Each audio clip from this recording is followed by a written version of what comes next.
There's one basic trait that separates the most successful real estate investors from everyone else. It's what separates those who are able to make money in any environment from those who are simply riding the market as it goes up and down. It's vision. Vision for up-and-coming, undervalued locations, vision for what a property might be worth if repurposed, or vision for what a property might be worth if simply renovated. As a real estate investor, if you're able to train yourself to see these things that don't yet exist, you'll be able to capture outsized returns. So all of this is easier said than done, right? The secret is to put in place a process that forces you to clinically diagnose each property that you visit for its strengths, weaknesses, and areas of potential improvement. If you apply this process over and over and over again, you'll begin to train your mind to see what's not yet there.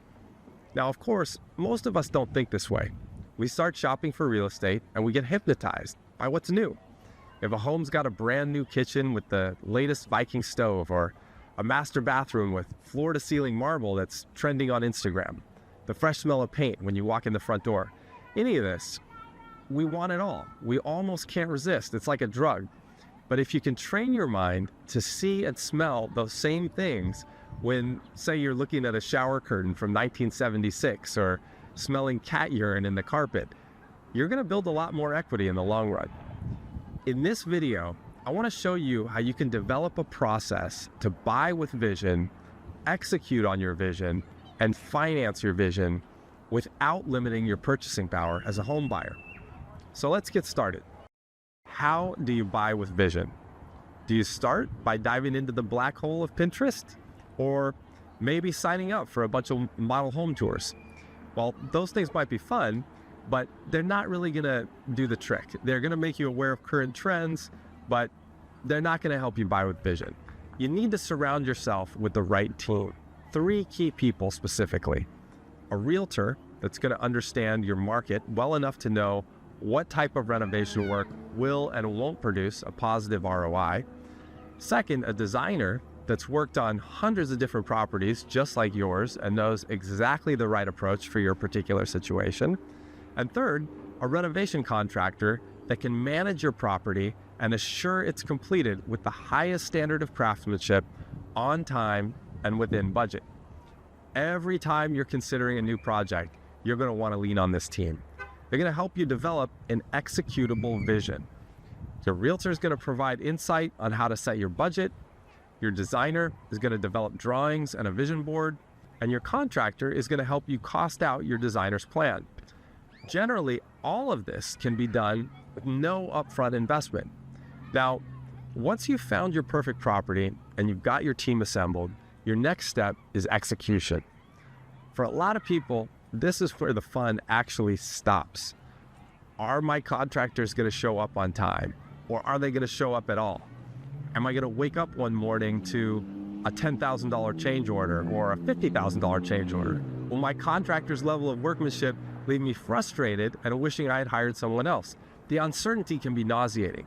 And if you try to manage everything yourself while also holding down a full-time job, your project can easily run off the rails. So how can you take the stress out of the execution phase and make it just as fun as the design phase? I would suggest applying 3 simple principles. First, you're going to want to set up a framework for holding your team accountable. I would start by setting weekly or bi-weekly team meetings. I would also set dates for when certain milestones need to be achieved, and then create an incentive program for beating those dates. If incentives can be passed down to the people in the field who are actually doing the work, all the better. That alone should keep your project running very smoothly. Now, second, I would suggest staying away from a basic fixed fee agreement that doesn't offer visibility into material prices. A fixed fee agreement can cause friction and turn you and your contractor into adversaries. It's better to operate under an agreement with what I call allocation buckets. For example, an ideal master bathroom remodel agreement might offer an overall price of $27,000, inclusive of a $3,000 allocation for flooring, another $5,000 allocation for, say, the tub and plumbing fixtures, and maybe another $2,500 allocation for lighting.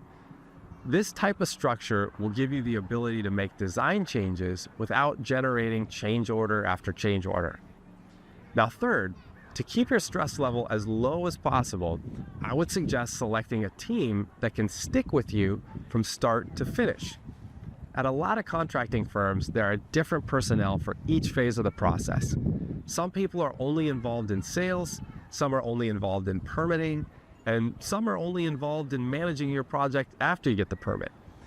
This type of managerial rotation can make sense on a subcontractor level, but it really doesn't make sense on a general contractor level.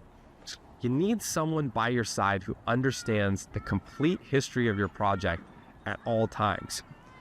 So, overall, to give yourself the best shot at executing your project smoothly, you're going to want to create a framework for accountability. Structure your construction agreement using allocations, and make sure that you're dealing with a single construction manager throughout your project. Okay, so now that you have a process to design and then execute your vision, what's the best way to pay for all of this? Well, when it comes to home renovations, there's really only 3 financing options. You've got standalone renovation loans, tax assessment loans, and mortgage loans, which include HELOCs. I'll try to give you a brief overview of where each of these best applies, and then you can kind of determine what meets your needs. So let's start with standalone renovation loans. These are generally the least attractive from an interest rate perspective. These loans typically have about 300 to 400 basis points extra as compared to what you would find with a mortgage loan option that doesn't have any interest rate buy down. Now, there are many reasons why this type of financing still might be valuable. For example, you might find a standalone renovation loan that has a great promo period, like 0% for 6 to 12 months.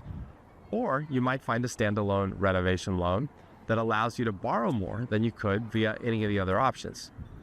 Okay, so next we have tax assessment loans. These loans have gotten a bad rap because they were abused for a long time by a lot of small local contractors. Basically, they were using this product without properly explaining how it works. With a tax assessment loan, the cost of your project gets financed on your property tax bill, and you make your payments either monthly, if your taxes are paid out of an impound account, or twice a year with your regular property tax payments. What's great about this type of financing is that you usually have more flexibility with your amortization term, and you don't need to meet the same level of income qualifications that are required for other types of financing. Now, finally, we have mortgage loans that can be used for renovation financing. A home equity line of credit or a home equity loan, referred to as a HELOC or HELOAN, is usually the least expensive way to finance a renovation project. This is because your lender is asking to take collateral in the form of a second trust deed on your property when they offer you this financing. I like HELOCs and HELOANs as an option because they typically offer the lowest monthly payments. The amortization term can be stretched out as long as 30 years with no prepayment penalty, and the interest can often be tax deductible. So these are your 3 basic ways to finance your project: standalone renovation loans, tax assessment loans, and mortgage loans. Each one has its place, and in some scenarios, you may even want to use 2 of these options together, maybe taking advantage of a promo period with one lender and then paying off your balance with another lender at the end of that promo period.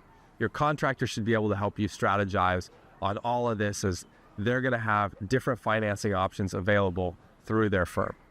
Now, as I mentioned at the top of this video, the most successful real estate investors are those that buy with vision. And they typically have a team that helps them refine that vision, execute that vision, and finance that vision.